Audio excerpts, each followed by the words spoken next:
So you breathe a little bit more. Hand neck, man. One of my homies got it.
Is humanity truly free? Are there universal laws in effect that apply to human behavior? Does our knowledge or ignorance of these laws impact our collective freedom as a species?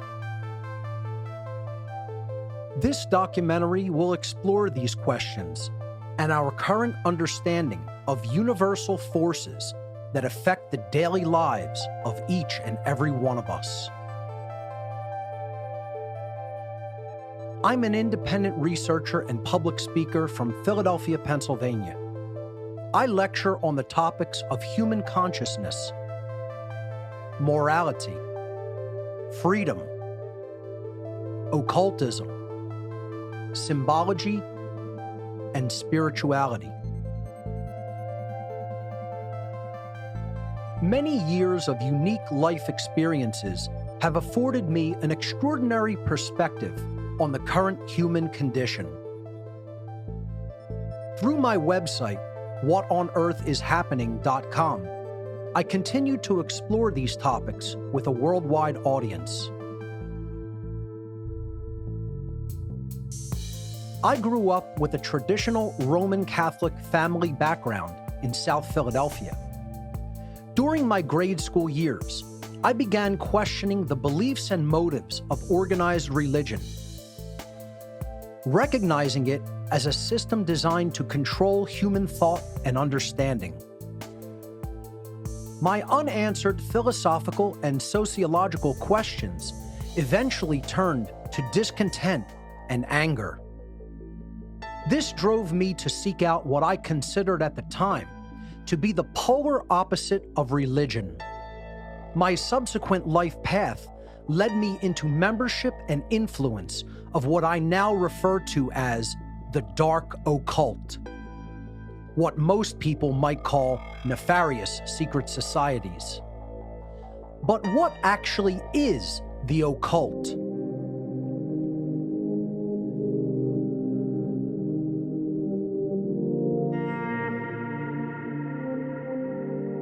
The occult.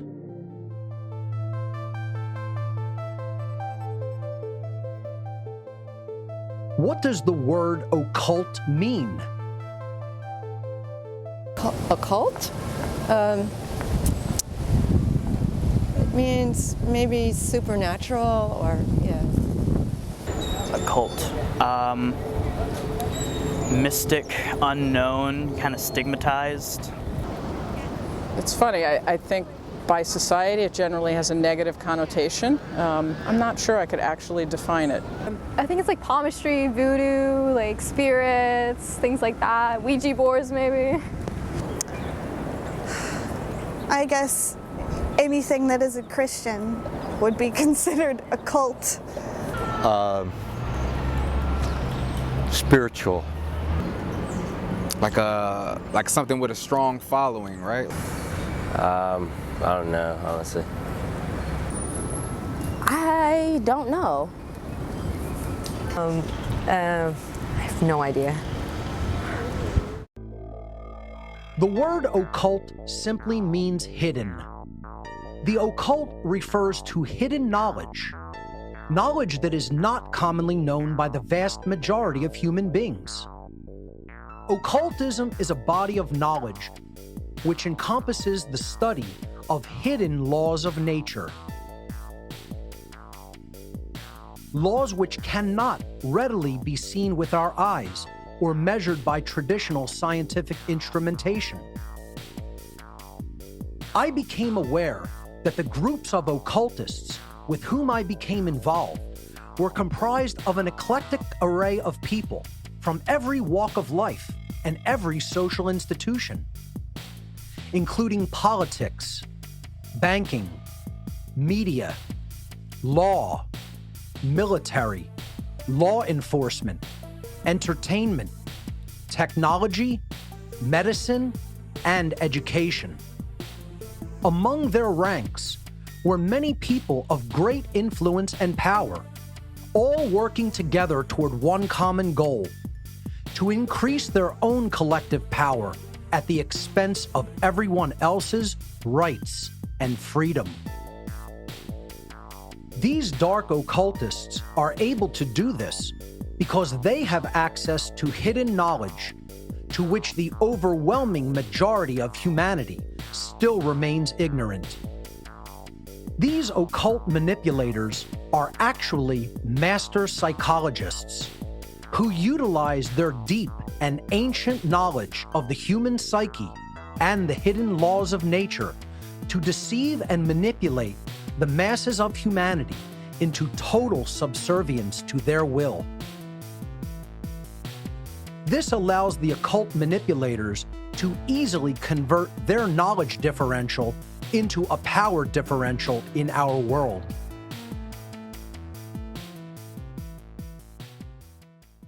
After a profound crisis in conscience, I eventually made the free will decision to cease my involvement in the world of dark occultism.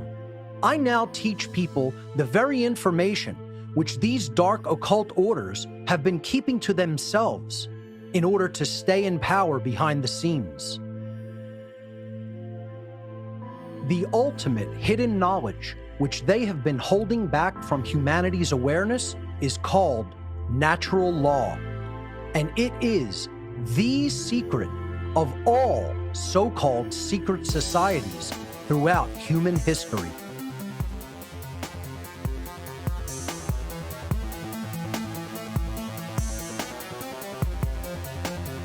Natural law.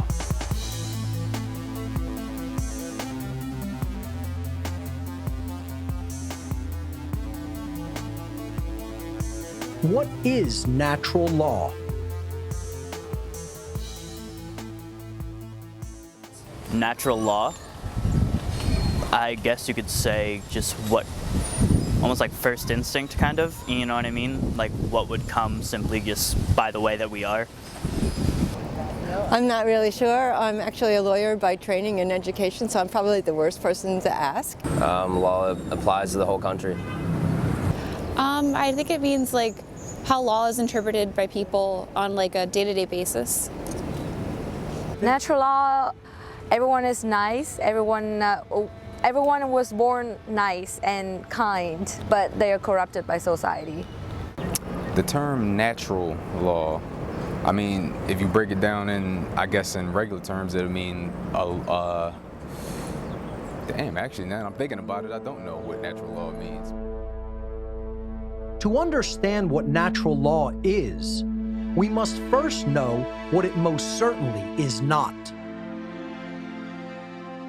Natural law is definitely not, and has absolutely nothing to do with Darwin's theories on evolution, the Darwinian survival of the fittest, the so-called law of the jungle, or the so-called natural order of nature as a dog-eat-dog world. So, what actually is natural law? The definition of the word natural is inherent to and having a basis in reality and nature. In other words, not man-made. The definition of the word law is an existing condition that is both binding and immutable. Binding means having an effect that cannot be escaped. Immutable means unable to be changed by anything or anyone. Natural law, therefore, is a set of universal, non-man-made, binding and unchangeable conditions which govern the behavioral consequence of beings with the capacity for holistic intelligence. Natural law governs the aggregate or collective, free will behavioral choices of entire populations by manifesting the consequences of the behaviors that we choose. The consequences which we receive are always dependent upon whether our chosen behaviors are either moral or immoral, or in other words, right or wrong. While we all have free will to choose which behaviors we will conduct, we are not insulated from the moral consequences of our behavioral choices. Natural law is a body of laws that operate within the unseen or non-physical realm, so they may be considered to be occulted or hidden laws of nature. These laws are built into the fabric of reality, just like gravity and electromagnetism. However, since these governing dynamics operate in the non-physical realm, human beings must incorporate a much wider worldview in order to recognize and accept the existence and operation of these laws. The understanding of natural law is absolutely not a belief system or a religion. The workings of natural law can be discovered and understood through its observable, measurable, and repeatable effects in our world. In other words, the understanding of natural law actually constitutes a science of morality, which requires no belief or faith. Belief or disbelief in these laws is completely irrelevant, as they exist as surely as any physical law, such as gravity, which we take for granted in daily life. Natural law is also known as moral law, cosmic law, universal law, spiritual law, the law of cause and effect, consequentialism, the golden rule, karma, and many other names. Why is understanding natural law so important? The understanding of natural law is critically important to human beings who seek to live in freedom and peace together. Since natural law delivers the consequences of an entire society's behavioral choices based on whether their behavior is moral or not, it is of fundamental importance for human beings to know with certainty what the difference between right behavior and wrong behavior actually is.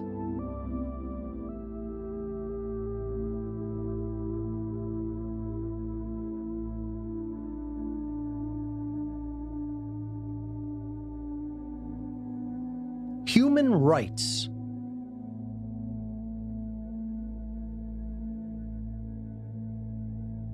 Do human beings have inherent rights? Yes. Yes. Yes. Yes. Of course. Yeah, they do.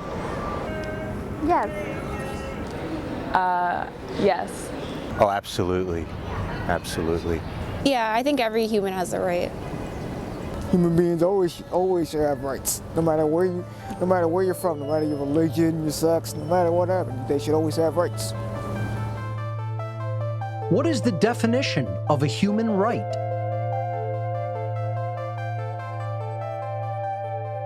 A human right is something that, by the fact that we exist as individuals, we're entitled to just by the nature of being. Something that a human being would need in order to thrive. Something provided to a human just for existing. Something that everyone deserves, like just being born and being alive. The right to have like shelter and food and water and like basic necessities. You know, I want to go with life, liberty, and the pursuit of happiness, essentially. But food, shelter, and basic needs, I think, are human rights. Human right, I think it's, I don't know, I guess something allowed to a human, I guess. Every human being deserves something, and that would be a right. And an example of a human right would be safety. A right is an action that does not initiate harm to another sentient being. Most human beings cannot correctly provide that simple definition when asked. This is the primary reason that human beings are losing their rights and freedom. How can we possibly keep what we cannot even properly define? A right must be defined in the negative. This means that we can arrive at an understanding of the infinite amount of rights we have by knowing the very small amount of actions that are not rights, actions which are wrongdoings, behaviors which do initiate harm to other sentient beings. This list of harmful behaviors includes murder, assault, rape, theft, trespass, coercion, and willfully lying. If we analyze each of the wrongdoings in turn, we can find that they are all variations of theft in one form or another. Murder is the theft of life which is not rightfully ours to take. Assault is the theft of another's well-being without right. Rape is the theft of free will sexual association. Theft is the stealing of property. Trespass is the theft of the security of one's living domain. Coercion is the theft of free will choice via violence or duress. And willfully lying is the theft of necessary information, which negatively impacts someone else's ability to engage in informed decision-making. These immoral behaviors constitute the very definition of violence. Violence is the initiation of harmful behavior against other sentient beings. The list of harmful behaviors just explained are transgressions against natural law because they are violations of the inherent rights of others. To violate the inherent rights of other beings through theft is actually what is meant to conduct violence. Since all wrongdoings are forms of theft, the natural law of moral conduct can ultimately be summed up in two words: don't steal.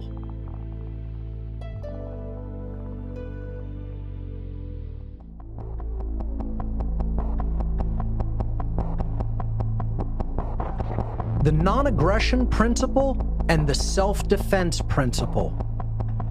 The non-aggression principle is one of the main principles of natural law. This principle means that it is morally wrong to initiate aggression or violence upon other sentient beings. This brings us to another important principle of natural law, the self-defense principle. Individuals always reserve the natural right to use physical force to defend themselves against acts of violence conducted upon them. Self-defense is not and should never be considered to be violence. Self-defense against violence is an inherent right of all sentient beings. Do human beings have the right to defend themselves against aggression? Yes. Yes. Yes. Yes. Yeah. Yes. Yes. Yes. Yeah. If the aggression is physical, I would say yes. If physical force is acted on them first.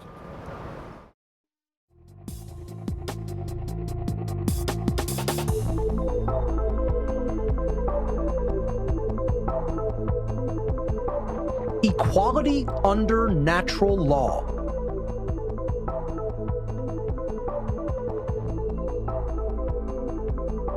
Does everyone have the same rights?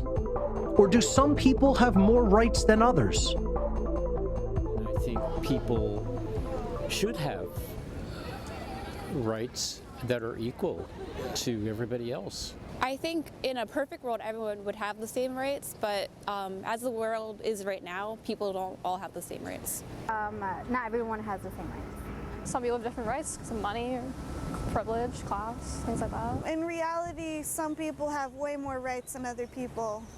There's definitely some rights that some people possess and others don't.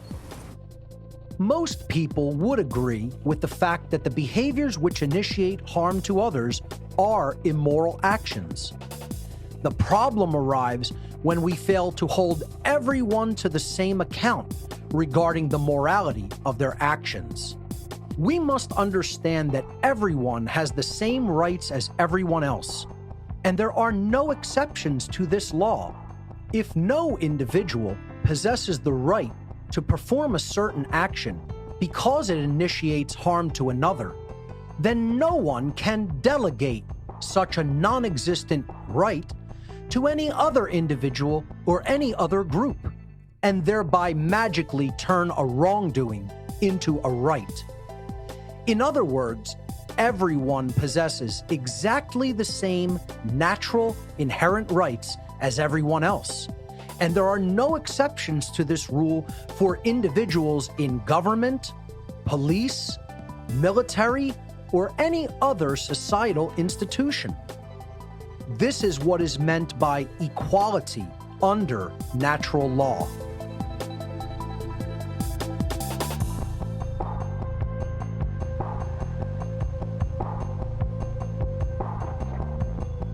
Legality does not equate to morality.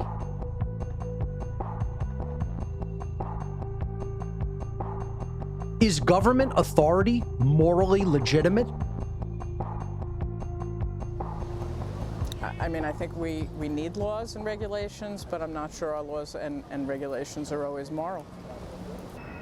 Not always. Yeah, I believe it is. To some extent.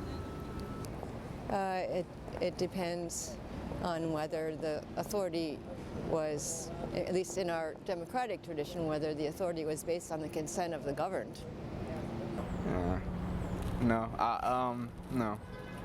No, I feel like we'd be fine without it. If the laws of man happen to align with the natural laws of morality, then they are, by definition, redundant and therefore unnecessary. If man's law is in opposition with natural law, and therefore false and immoral, it can never be legitimately morally binding upon anyone. Because something is either legal or illegal does not make it moral or immoral. Recognizing this, we can then arrive at the correct understanding that all so-called human authority is morally illegitimate because it is not voluntary and it is based upon coercion and violence, which is itself immoral behavior.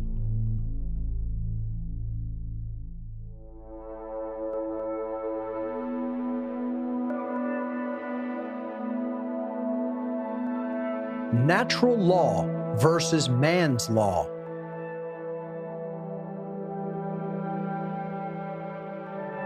Does government authority exist in nature?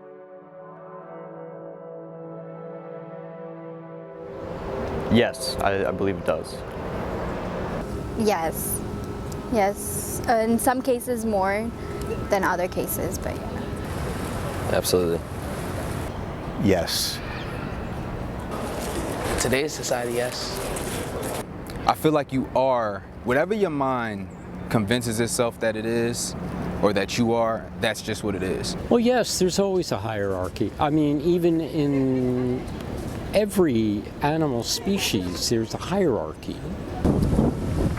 Yes. Yes, because we follow orders from our parents from time to time. Yeah, well, they're the authority figure. Yes, because of the punishments that can happen if you go against authority. Yeah, it does. They do, but it's up to you whether you want to care about it or not. It does exist in nature. I mean, if you look at animals and birds, there's a hierarchy and there's some form of government, and I'm okay with that. Governmental authority is an illegitimate, man-made construct that does not exist in nature.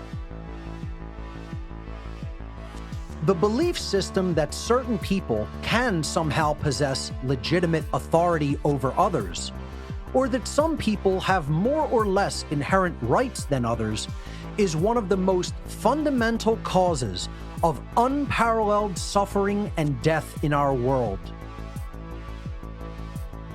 Authority is, and always has been, an untrue, illusory, illegitimate, and immoral claim, which is, unfortunately, accepted and believed in by most human beings with absolute religious fervor.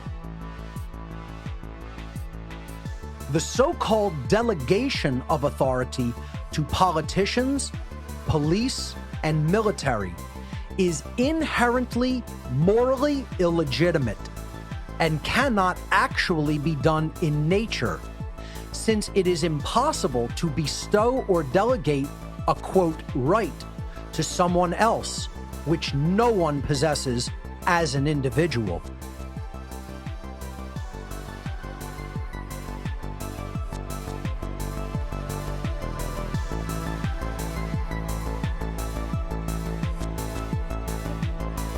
The human condition is slavery.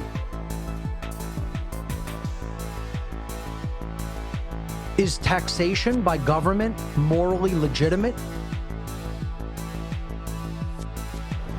Yes, it's morally legitimate because there are people who are not, yes, I'm just gonna say yes.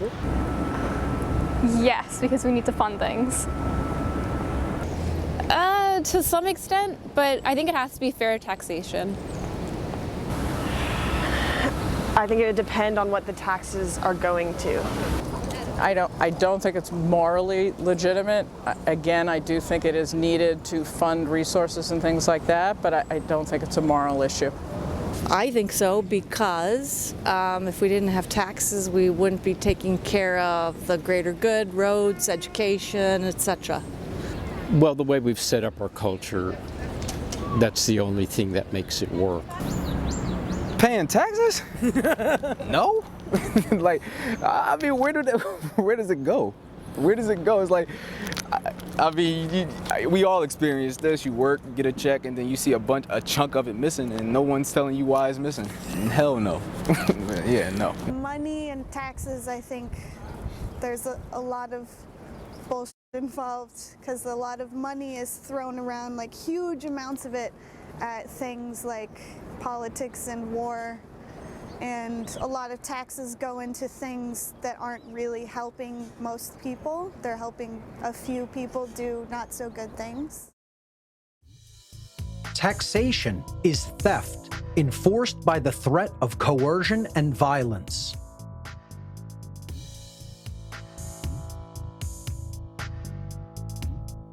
Are drug laws morally legitimate and necessary, or do people have the right to put into their body what they choose?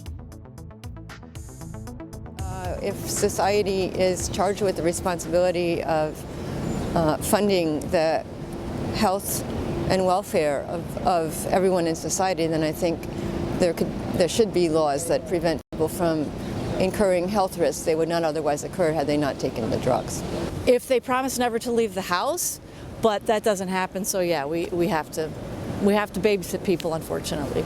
In my experience, it's kind of like it is their own choice for what they put in their bodies, but at some point you do want the government to step in because you don't want it to become like an entire crisis where you're losing like an entire portion of your country's population due to that drug. Yeah, so people have the right to put whatever they want to their body, but they also must not let that affect other people around them. Well, I do not agree with all of the laws, and I think that to a limit that everyone has a choice on that, but I don't think that it should be readily available if it's toxic.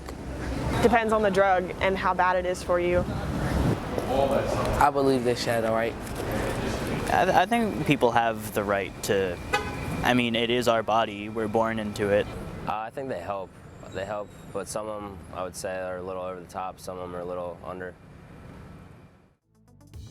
People own their body and have a right to choose what they put into it.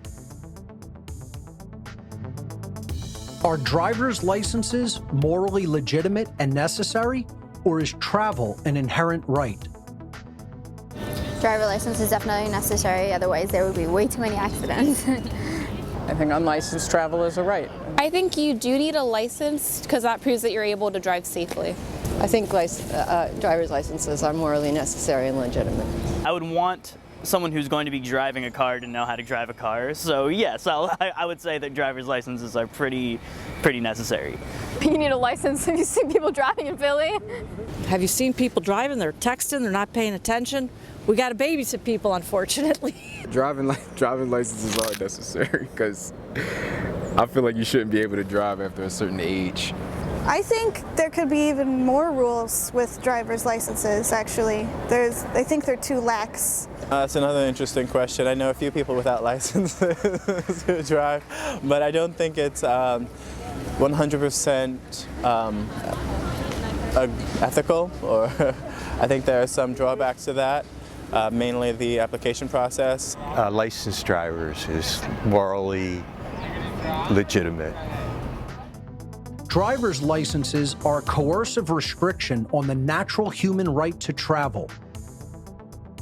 If a government law prohibits an action that doesn't cause harm to anyone else, are people morally obligated to obey that law? Yes, it brings peace to the society. I think they should still obey it because it's a law. It depends on what the purpose of the law was. It might have a purpose other than harm. It might be for a greater good, or it might be, so that's a definite maybe. No, I don't believe so. No, I don't think so. That would be the law, but I don't think that everyone, I think there are occasions or exceptions to that idea, so no. I think legally they're obligated, but on a personal level, I don't think they are. No, I don't feel like it. You should, because it's like they make it so that you have to, or else you'll be punished for it. But I don't feel like you should have to. I feel like if it's not hurting anyone, why is it a big issue? Why are we focused on it? Man-made laws that are in moral opposition to natural law are morally illegitimate and therefore not morally binding. The only legitimate human interactions are those which are voluntary, meaning they are mutually agreed upon by all of the involved participants. Man-made laws, including those which decree and enact behaviors such as prohibition, taxation, and licensure, are not voluntary in any way. They are commands of compliance, which are always backed by the threat of violence or actual violent behavior. Man-made laws are arbitrary decrees of a ruling class calling themselves government, who are believed to possess a magical right to rule. Their subjects, the people living under their so-called jurisdiction, are believed to have a moral obligation to obey this ruling class's arbitrary commands called laws. Understanding that such a system is entirely based in behavior that is coercive, violent, and immoral, and conducted to bring human behavior into compliance with the will of a dominating ruling class, we can arrive at the unwavering truth that the term government is simply a euphemism for slavery. And that is what the human condition truly is: slavery. Slavery exists when certain individuals make a claim upon the body or the fruits of the labor of others, making them subject to them through violent and coercive means. Slavery can exist in an overt form, in which those being enslaved are physically imprisoned and subject to the confiscation of all their labor. Or slavery can exist in covert form, where mental manipulation is used to legitimize or justify the duress, coercion, and violence that is used to perpetuate the immoral conditions in which people are unjustly kept. Platforms to push their own personal bias and agenda to control exactly what people think, and this is extremely dangerous to our democracy. There is a reason the condition of human slavery continues on and on.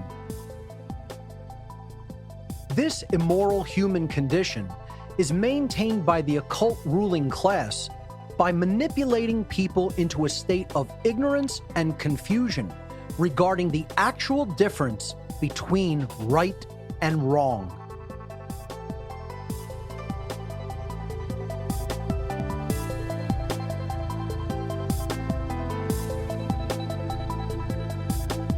Objective morality. Is morality objective or subjective? I think morality, to some extent, is human interpretation, but there is a clear right and wrong on other topics. I think it depends on, it definitely depends on who you are, because a different person could see it a completely different way. You get what I'm saying? I think it depends on the situation. I believe morality is based on opinion. I mean, I don't really believe that you're necessarily born with a good or bad morale. It's basically based on your life circumstances. I think it's definitely subjective. I think it depends on opinion and the situation. I think it's dependent on human opinion. No, I don't believe that there's such thing as objective morality. I mean, I'm inclined to say that it exists, objective morality, but I don't think that we have the capacity to understand something that all-encompassing. I think morality is objective. Objective, I mean, mostly on human perception, but I'd say there's like a societal viewpoint, It's a tough question. The way I feel about it is if you're not hurting anyone and if it makes you happy, why not? Sadly, I think it's subjective, and that it's open for agreement or discussion, kind of. I think it's written in. I think it should be pretty clear. I think it's written in stone. And it's to some point with some opinion, I guess. I don't think it's written in stone. I think it is subjective, actually. I think it's subjective. Yeah, okay. I personally think it's more objective than relative. The difference between right behavior and wrong behavior is objective, meaning it is not based upon the perceptions or opinions of human beings, but rather, such a difference in behavior exists in nature, purely independently of subjective human perception or opinion. Morality does not change based upon feelings, religion, belief, location, time, or the preferences and whims of man's law. These things have no bearing upon true morality. What is moral in one place and time is moral at all places and times. And what is immoral in one place or time is immoral everywhere and at any time.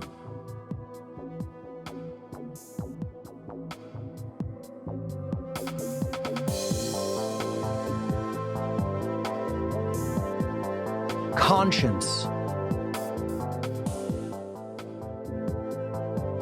The knowledge of this objective difference between right and wrong behavior is called conscience. Conscience is the knowledge of whether any particular behavior in question does or does not initiate harm to another, and therefore whether it is right or wrong. The problem is that most people do not possess this knowledge, or they are extremely confused regarding it. To behave with right action is moral, and to behave with wrong action is immoral. Yet this fundamental understanding is often grossly misunderstood. People do not get to decide what morality is. Morality is based upon whether an action initiates harm or not. This dynamic exists inherently in the natural world. Where do human rights come from? Religion, government, society. I guess it depends on the country that's allowing human rights, I'm not sure. Some from the laws, some from, yeah, I think from the law. They apparently are decided by many people. Well, since you're not bored with it, I think it's like a collective, I think they come from your fellow woman or man. More woman, quite frankly. Constitution. Realistically, human rights come from law, but I think they should come from the basic moral agreements that I described earlier. Human rights. I think human rights are inherent. The moment we're born, we are entitled to certain rights, but then those rights are also, like I said, qualified by society. Well, human rights come from what you believe that all humans should have in general. So like, if you believe that they should always have freedom, or if you believe that they are always entitled to something. They should come from morality. They come from, I guess, morality, yeah, so. Well, in the Christian tradition, we say they come from God. Human rights should come from within and should come from a natural place, but I think in our society they come from governments. The inherent rights of human beings are their inalienable, universal birthright and can never be granted or removed by any action or process of mankind. Our rights come from nature, meaning they are pre-existing and inherent to creation itself. Unfortunately, After thousands of years of human civilization, most people still do not understand this eternal truth.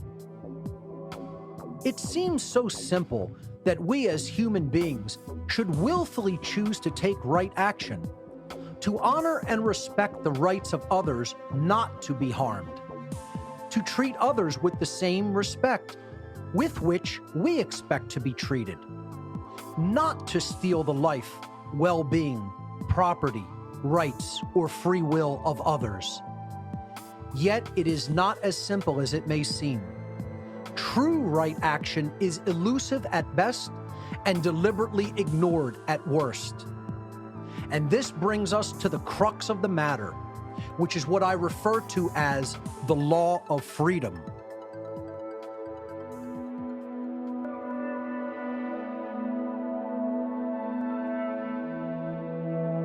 The law of freedom.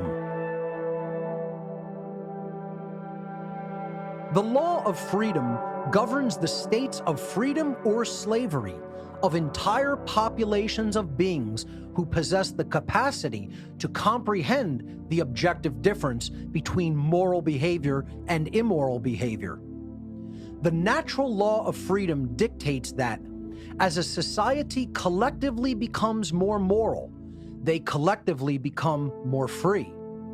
And as a society collectively becomes more immoral, they collectively lose their freedom and become more enslaved.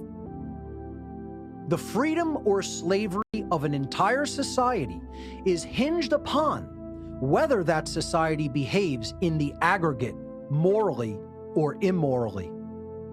Since most people still do not truly know the objective difference between right and wrong behavior, they are constantly making judgments that do not align with natural law. As more and more people act in such an ignorant capacity with respect to natural law, this conduct becomes a fundamental source of disorder and chaos in our society as a whole. In other words, the law of freedom could be summarized like this. As the aggregate moral behavior in any given society increases, the aggregate freedom of the members of that society also increases. And as the aggregate moral behavior of any given society declines, the aggregate freedom of the members of that society also declines.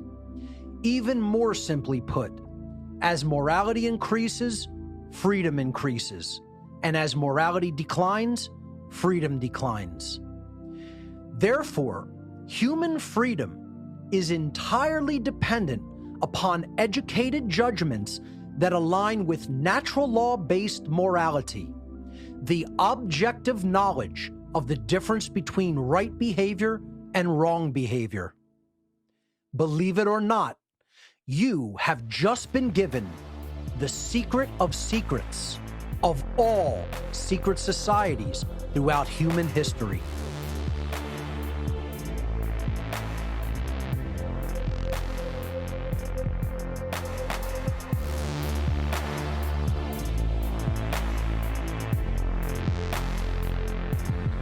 Moral relativism.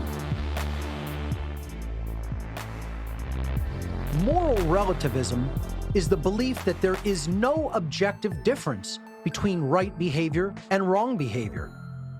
Moral relativists believe that morality is relative or subjective, meaning that right and wrong can change with respect to time and location, depending upon human perception and opinion, likes and dislikes, whims and preferences. Moral relativism is the belief that human beings may arbitrarily decide for themselves what right and wrong are, and that they may become the arbiters of moral and immoral behavior based upon their likes and dislikes at any given time or place. It is absolutely essential for humanity to recognize that morality is objective, and that it is most certainly not based upon human perception or opinion. There is definitely an objective difference in nature between moral behavior and immoral behavior, because moral behavior does not initiate harm to others, whereas immoral behavior does initiate harm. These dynamics exist within and are inherent to the natural world.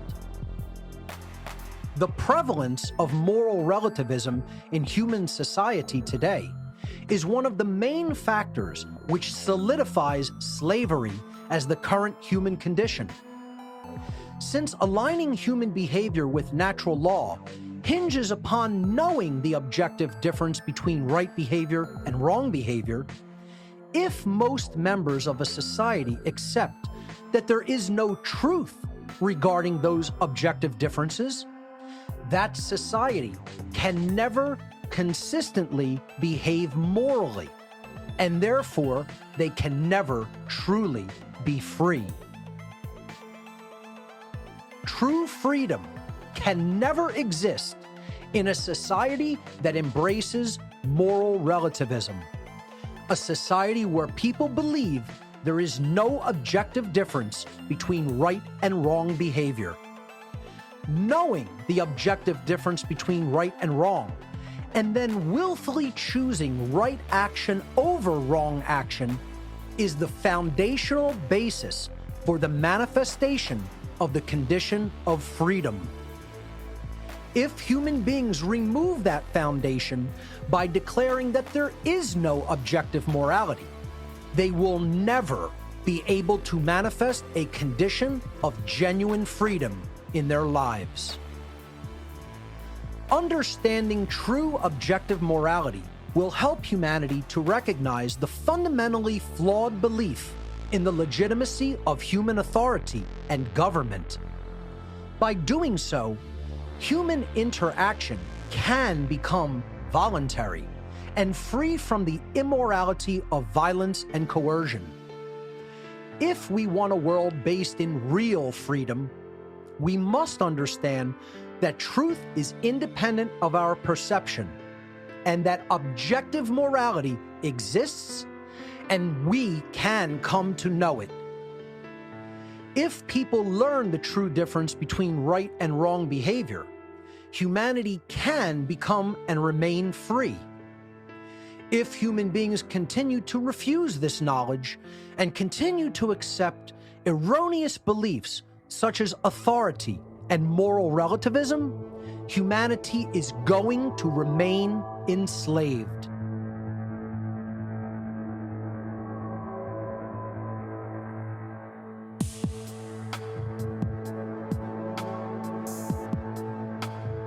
Free will.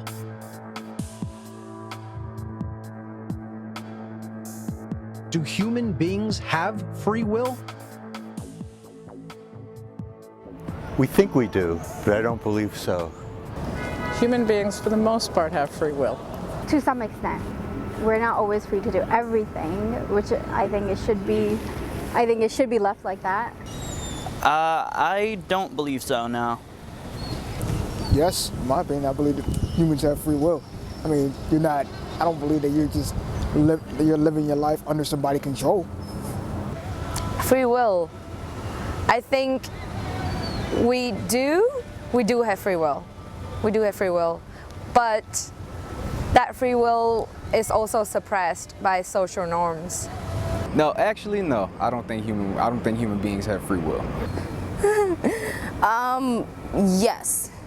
Well, we think we do, but in truth, I don't think we do. Yes. Yes. Yes. Yes and no. Yes, or they should. In some cases. Yes. All human beings have the free will to choose between moral behavior and immoral behavior. We have a choice as a people. We can use our free will to change our behavior and bring it into alignment with natural law by choosing morally right action.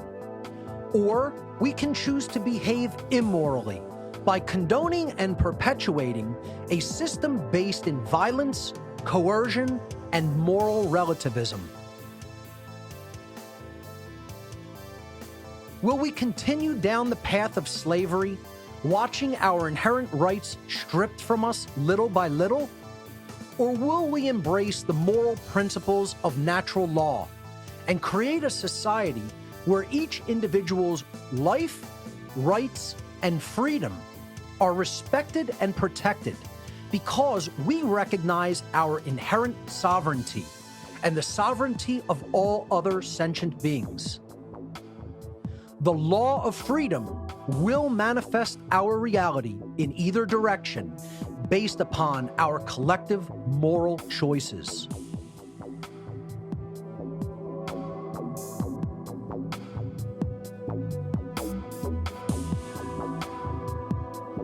The science of natural law. Our shared human experience on Earth is collectively created and determined by the quality of aggregate human behavior.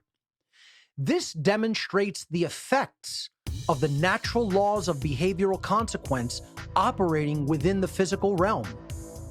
Our free will-based behaviors operate in what is known as the plane of causality, because our behavior is the underlying cause of the physical manifestations which result in the world.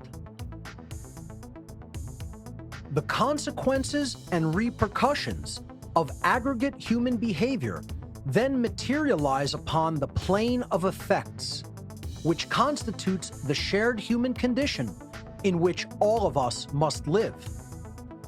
Our aggregate thoughts regarding morality are transformed into the aggregate behavior of our species, and that behavior is then transformed into resultant conditions and consequences. Truly, we collectively reap that which we collectively sow. Wrongful action can never create goodness and harmony, and right action can never constitute a violation of rights. 2 + 2 will never equal 5, and the apple falling from a tree will never fall upwards in elementary terms. Our behavior creates our circumstances. These dynamics can be repeatedly observed, and their workings can be known as a result of such observation. The study of these dynamics in human society constitutes a science of behavioral consequence. All living beings are endowed with self-ownership as an inherent birthright, and therefore possess the natural right to exercise their own free will to live in sovereignty, free from the initiation of harm or coercion by other human beings. These principles of human freedom and rights are the very basis of morality and are governed by the spiritual laws of behavioral consequence. Any and all violations of these principles are wrongdoings, chaotic actions working in direct opposition to the generative, self-ordering dynamics of natural law as designed by creation itself. Though some may attempt to do so, these laws ultimately cannot be worked around, changed, skirted, or bent to suit human whims or desires. To choose to observe the natural rights and sovereignty of other beings is in alignment with spiritual law, and such choice will create the conditions for freedom to manifest upon earth. To choose to conduct wrongdoings in direct violation of these laws will manifest only chaos and suffering. Human behavior is collectively manifested into our physical reality based upon humanity's free will choice whether to act in harmony with natural law, thus creating the conditions of freedom, or to act in opposition to natural law, thus creating the condition of human slavery. These are the universal, moral, spiritual laws of the universe that govern all of humankind. This is the science of natural law.